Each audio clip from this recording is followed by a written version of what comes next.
Hello and welcome to the Sunday Preview Rundown. We've got High Elves and Necromunda and Mechanicus. Mechanicus and some not Mechanic. No, I think it's all Mechanicus.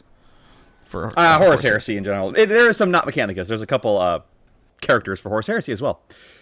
But let's first start with the old stuff. Yeah, the old. Say the old world. Yeah, but, yeah. The not resculpts, but reprints. Re-releases.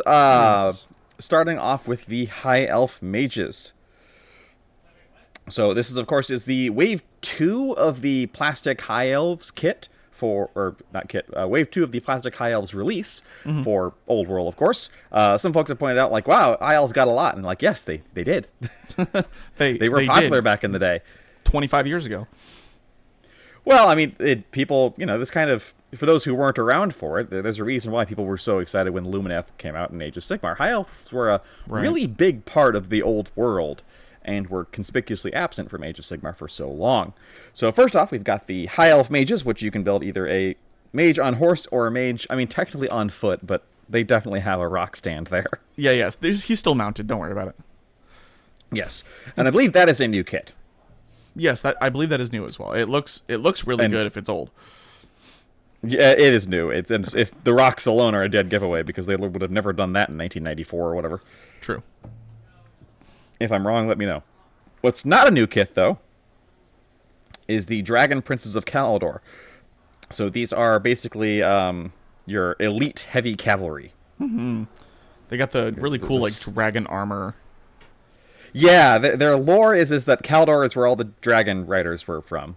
But there aren't enough dragons to go around anymore. So all the dragon princes who once upon a time would have ridden dragons now have to ride horses. So they do up their horses in dragon armor because they dress them as dragons.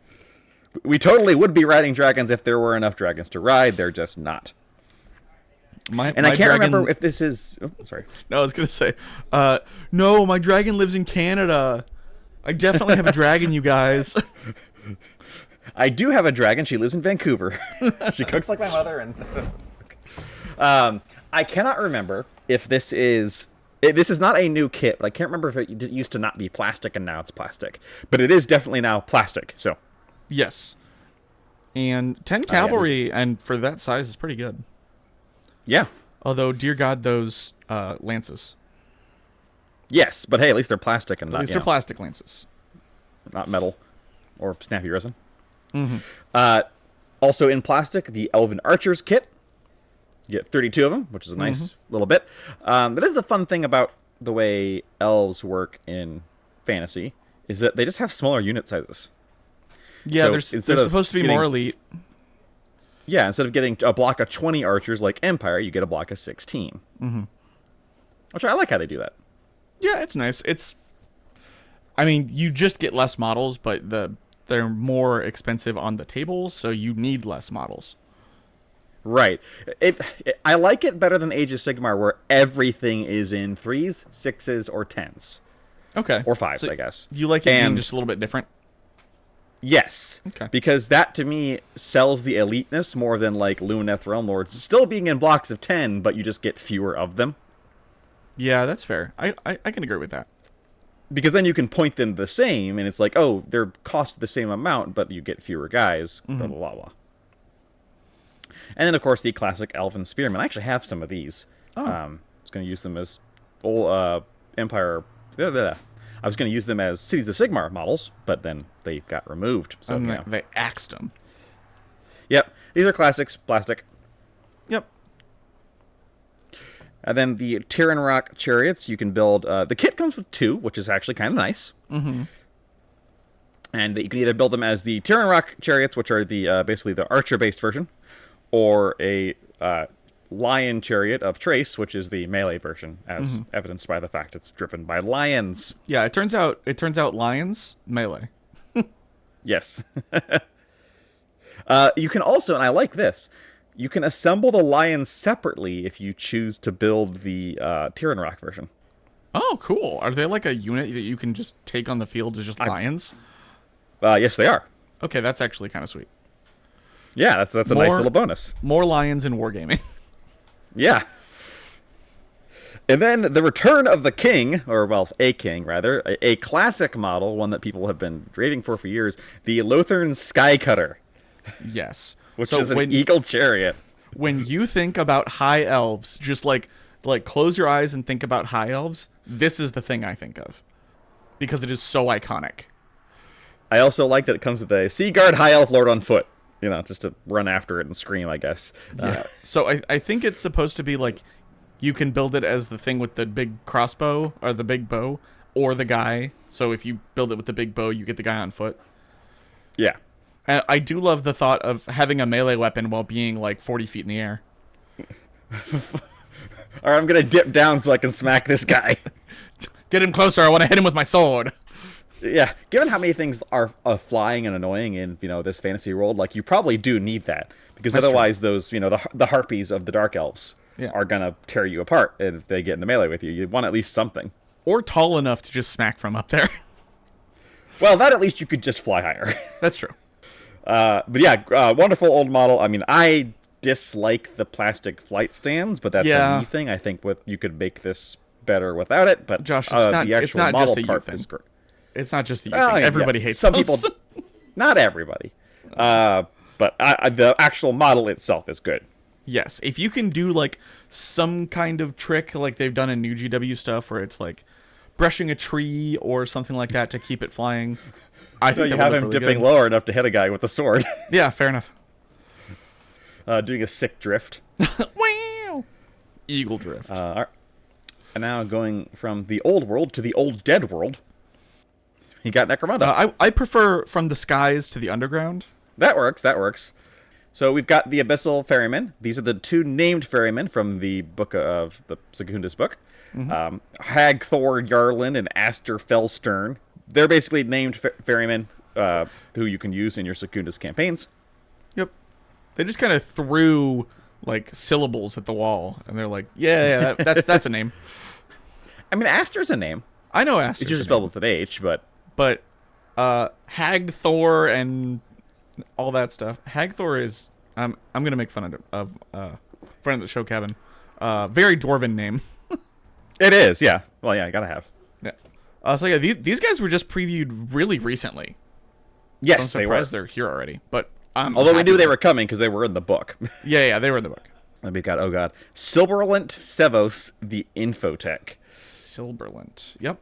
So this is the Infotech, which is like this guy's a named Infotech. Infotechs are pretty good. I forget what his actual rules are and whether he's worth it. Yeah, I don't remember either. So probably not a good sign. But it's from Ruins of Yardland fairly recently. Yeah. Oh, I remember now. He was good. It's just that a normal Infotech's also pretty good. Yeah, fair. So, great model, of course. Yeah, it says he's a former Vansar, which is interesting. Yeah, he tried to blend his mind with their STC, which A, they don't like. Yeah, probably so not a great idea. And B, it didn't work very well. And then we've got, I can never remember the real-life person's name, the guy with the boot on his head. So, yeah. You know, the rent is too damn high. I mean, it's the Prophet of the Redemption. It's surprising that the model took this long to come out, considering that this guy is from Vaults of Temenos, you know, the second Aranthian succession book. Yeah, so quite a ways away, time-wise. I don't even play Khador. I will probably get this model. It is absolutely a fantastic model. Yeah, he looks great. I can't wait to get him and then cut his head off for a rat head. I better hope the beard isn't sculpted in. I guess maybe just be a rat with a beard. We know they exist now.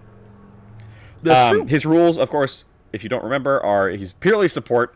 He can't like even attack anybody, but it doesn't matter because he's basically impossible to kill and makes everybody around him a lot better as long as you're playing, of course, on the Crusade of the Redemption. Yeah. And we've got Vandoth the Fallen, who is more or less implied to be a rogue or fallen Blood Angel Space Marine. Yeah. I personally think he went AWOL, but I don't know the story. Like, we don't know the story. We just know that he's able to one-hand a bolt gun. He's got the holes in his skin for where they would put on the body glove. Yeah. He has a thirst for blood and an absolute hatred for chaos, and even has a Space Marine stat block. Yeah, and I actually don't think you can see it here, but they showed a picture of like I think his knife or something has the Blood Angel symbol. Oh, yeah, there it is. It's just really hard to see. Yeah. It's like painted on a Blood Angel symbol. So, yeah, he's definitely a Blood Angel that doesn't want to be found, I guess.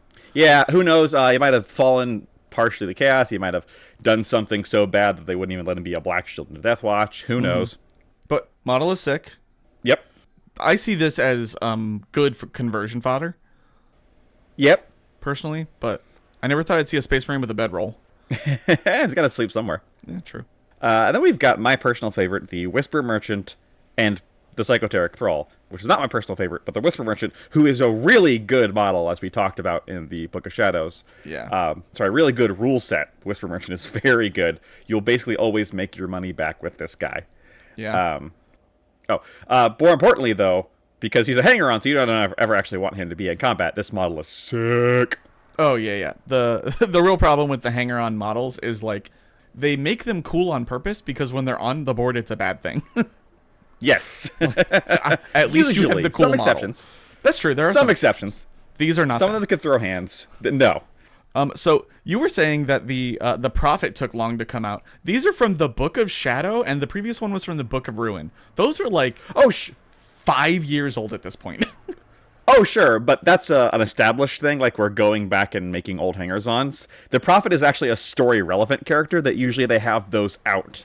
That's true. They do come out with those faster. Lady Helmar, Hera. Exactly whom I was thinking. Right. These guys, I'm not surprised. Yeah. The Psychoteric Thrall basically is he's a terrible stat line that you can use to increase the range of your psychoteric powers in House to Lock, which is handy because they're all super short range. Mm-hmm. Honestly, this is one of those things where this is a cool model, but so hard to justify for that purpose. When I read what a Psychoteric Thrall did, I didn't imagine a guy with goggles and a ball gag. It's not a ball gag, it's a bar. It's a bar gag, my bad. It's not a gag, it's just a bar bit. It's so that when the psychic power flows through him, he has something to bite on. Yeah, don't make me send you the videos again. I just assume he's like a horse. He's got a feed bag under there, too. He's got a feed bag. And those are blinders. Which, I don't know why you didn't picture that, considering there is a picture of this guy in the book next to the description of Psychoteric Thrall. Seriously? Wow, I must have missed that. That looks exactly like this, yes. All right, fair enough. This art is not that new. one from my memory. I mean, yeah, it's creepy and terrifying. Whereas the Whisper Merchant we've never seen and looks fantastic. It looks amazing, yeah. I don't know. Then again, I mean, information. Fair enough. It's a USB stick. Actually, you know what? It probably is. It's a really big USB stick. Unfortunately, I can't buy one without the other, so I guess I'm getting a Psychoteric Thrall. Yeah, I guess. He'll make a good... We're going to have a gang made up entirely of these guys. He would make a fantastic addition just as a random guy to your tech gang. Yep. I mean, what, you think the Whisper Merchant isn't going to make it in there? Oh, yeah. Fair. No, I mean, like... It's all coming up, tech gang. Like as a ganger or something. Oh, yeah, just an outcast ganger. Yeah, absolutely. Great. And now we go into itty-bitty scale with some Legions Imperialis, stuff that's not new, but coming out on its own. Mm-hmm. So the... I don't know if it's Karasnos or Karaknos. Assault Tank Squadron. Looks like a train. As we discussed, it's cool.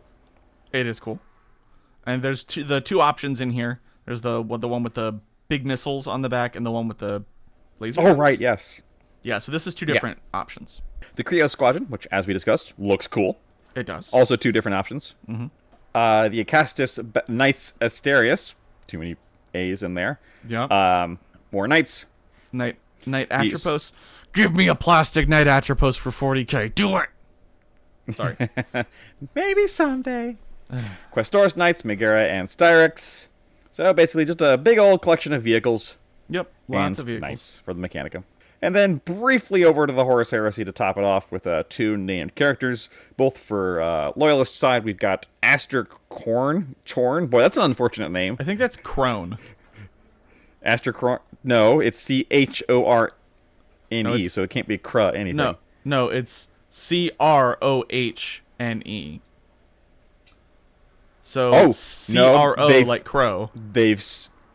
Mitchell, they've spelled it two different ways. Oh my God. Look at the description. You're right. Chorn. Aster Chorn. Okay, I'm gonna go with it is Crone because it is Shroudmaker. You're probably I'm gonna go best guess the title is correct. I could probably Google it, but I'm not going to. Yeah, fair. I hope it's that one because if your name is just Corn with a single letter changed off, then like you're just doomed to fall to chaos, you know. So your last name is Corn. You cover your mouth, and you're a red space marine. Yeah. All right. Heresy. Oh, I mean, that's a joke from one of the regimental standards. Know your Space Marines, and it's like a picture of a Blood Angel next to a picture of a Corn Berserker, and it's like the Blood Angel, tall, red, might drink blood, loves close combat. The Corn Berserker, tall, red, drinks blood, might love close combat. Don't get confused. I was gonna say one has gold trim, but so does he. Yeah, no, I actually don't like this model. I'm back and forth on it. He's a little too adorned for me. Yeah, that's a lot of filigree. Like, if I wanted to paint filigree, I'd paint Chaos. Yeah. The faces on the knee pads are very Sigmar to me, and not in a good way. The face on the knee pads, the mask that covers his face that has a face on it. Like, how am I counting? 1, 2, 3, 4, 5, 6, 7, 8, 9, 10, 11 blood droplets, I believe. I mean, that's just normal. I'm not... But, like, he has the one on his chest God, and the one on his shield. Are those blood droplets on the bottom freestanding? They are, aren't they? Freestanding? What do you mean? Oh, those are gonna...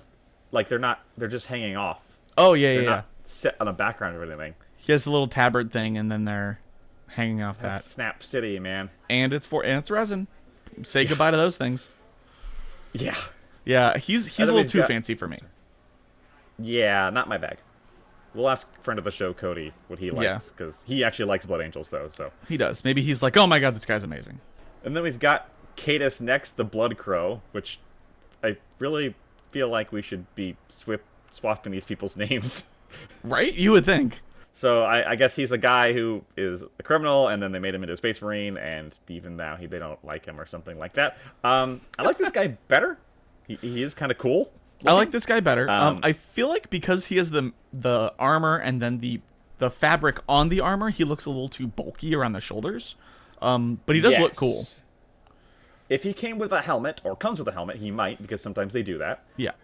If he comes with a helmet, I would be way more on board. Yeah. He looks like a sad old man. Also, is he carrying a revolver bolt pistol? That's what it looks like, yeah. That's cool. That is cool. He also, speaking of being adorned, he has 1, 2, 3, 4, at least 5 raven skulls. If you're going to count all the signifiers on every Space Marine, we're going to be on these things a long time. I know. It's just really funny. Like, you put like a couple. For you. You put a couple, but like both legs and your chest and both shoulders. Come on. Too much. No. This is the Crow Marine for the Crow faction. Crows. Nightmare. But I do like this guy. He does look cool. Yes, I like this guy better. If he came with a really cool helmet, I'd be more on board. Although if it was a helmet, it'd probably be a beaky, so you wouldn't like it. So, you know. And you would? Also, I think he's dramatically holding his cape, which I kind of like. Yeah, he is on the left side. That looks pretty cool. On his left side, rather. Yes. And that's it. An audiobook for Lucius the Faultless Blade, and then Warhammer Plus, the preview for next week doesn't really give us any information on anything that's coming out. All lore stuff. So this might be their kind of calm down after Adepticon. Checking every day for Cathay, right? Yeah. Who knows? But an eventful week, particularly if you're playing Old World. But if you're like us and playing Necromunda, there is also some things to keep an eye on. Yeah, I am interested in getting some of those Necromunda models. The Whisper Merchant, of course, is fantastic. Let's scroll back down to him. And the Prophet. Oh, I can't not love him. Oh, no, I don't even play Khador. This is a fantastic model. He's so evocative of what he is. Yeah. And I do play Khador, and obviously I need to get him because he's great in that faction. Yeah, I mean, hell, use this guy as your leader, right? Even if you're not playing Vaults of Tenenos. Right. Or Temenos, whatever. So yeah, I'm definitely getting Whisper Merchant, and I'm probably going to get Prophet Redemption. Mm-hmm. And I'm not going to get any High Elves, but they do look really cool, especially the resculpts. Yeah, you're waiting. Yeah, waiting to pull the trigger on those totally not Chinese folks. All right. So that is it from us this Sunday. Let us know below what you're excited for, or if anything I said was wrong, especially about either the two named characters. Let us know how, what's his name? Let us know how Astercorn/Crone's name is really spelled. Yeah. I love it when they get typos. It's so funny. And we will see you next Sunday. Bye-bye.